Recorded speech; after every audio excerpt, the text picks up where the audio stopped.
자식 걱정을 내려놓아야 내가 삽니다. 맹자가 말하는 부모의 도리와 나를 살리는 자식 사랑법. 부모님들께 솔직하게 여쭤볼게요.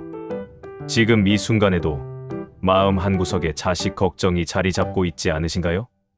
결혼을 안 하는 자식이 걱정되시는 분, 결혼은 했는데 맞벌이 한다고 너무 힘들어 보이는 자식이 안쓰러우신 분, 직장을 그만뒀다는 소식에 가슴이 철렁 내려앉으신 분, 아니면 아무 연락도 없이 조용히 지내는 자식 때문에 오늘도 먼저 연락을 드려야 하나 말아야 하나 고민하고 계신 분, 그 마음이 얼마나 무거운지 저는 알아요. 자식은 100살이 되어도 부모 마음에서는 어린아이거든요. 걸음마 떼던 그 아이가 눈에 밟히고 처음 학교 가던 날 손 흔들던 그 모습이 어제 일 같은데, 어느새 훌쩍 커서 제 인생을 살고 있는데도 부모 마음은 여전히 그 작은 아이 옆에 머물러 있는 거잖아요. 그 걱정을 내려놓으라고 말하는 게 얼마나 어려운 일인지도 알아요.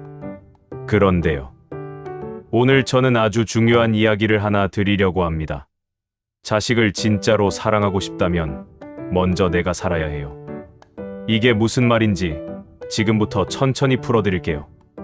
맹자가 2400년 전에 이미 꿰뚫어본 부모와 자식의 이야기입니다. 차 한 잔 드시면서 함께 걸어가 봐요. 1. 자식의 인생은 자식의 것입니다. 맹자 철학의 중심에는 하늘이 각자에게 부여한 삶의 길이라는 개념이 있어요.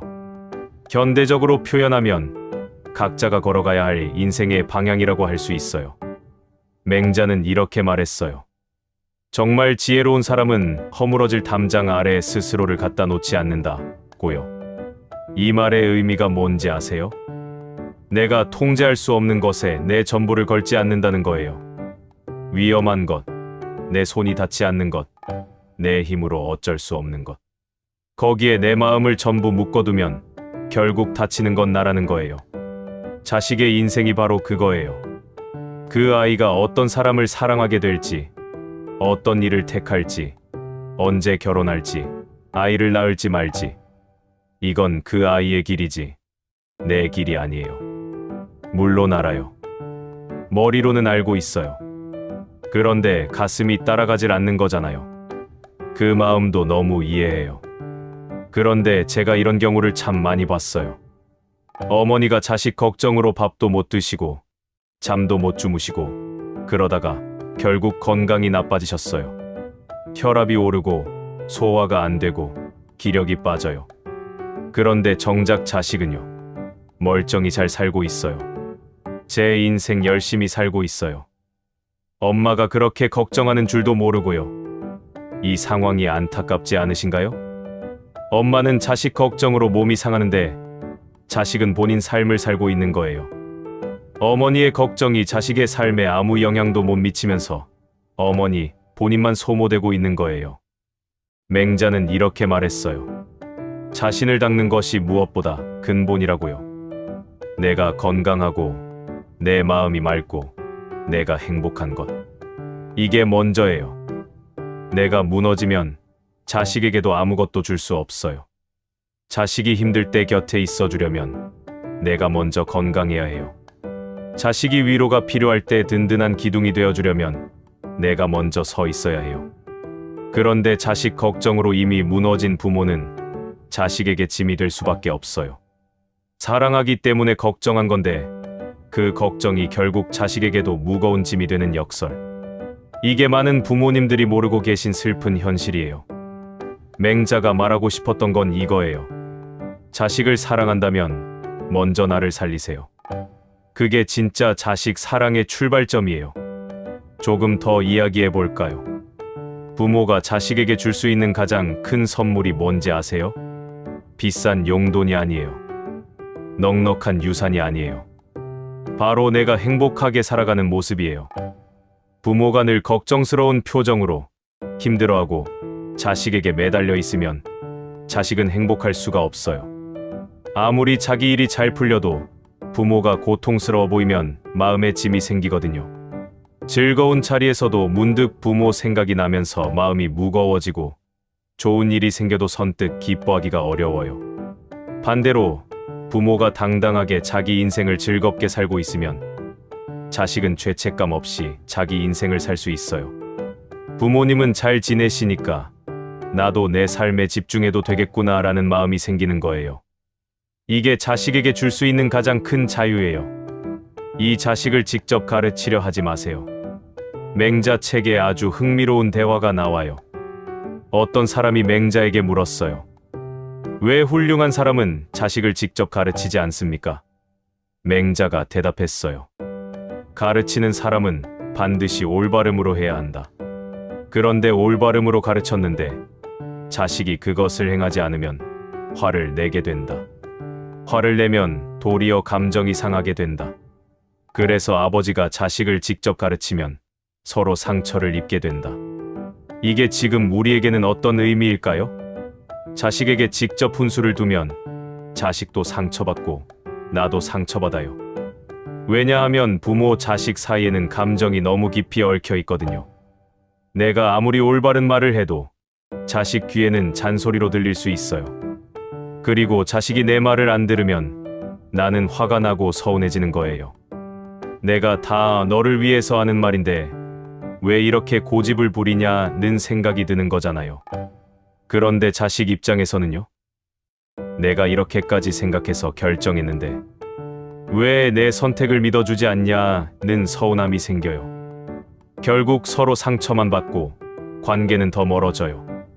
맹자가 2400년 전에 이미 간파한 부모 자식 관계의 본질이에요. 그렇다면 어떻게 해야 할까요? 맹자가 말한 방향은 이거예요. 이끌되 억지로 끌려 하지 말라는 거예요. 인도하되 강요하지 말라는 거예요. 말은 쉬워 보이죠. 근데 이게 실제로 어떤 모습인지 예를 들어 볼게요. 자식이 다니던 직장을 그만두겠다고 해요. 부모 입장에서는 하늘이 무너지는 것 같죠. 지금이 어떤 세상인데 그 좋은 직장을 왜 그만둬? 경제가 이렇게 어려운데 나중에 후회하면 어떻게 할 거야? 이런 말들이 목구멍까지 차오를 거예요. 그런데 잠깐 생각해 보세요.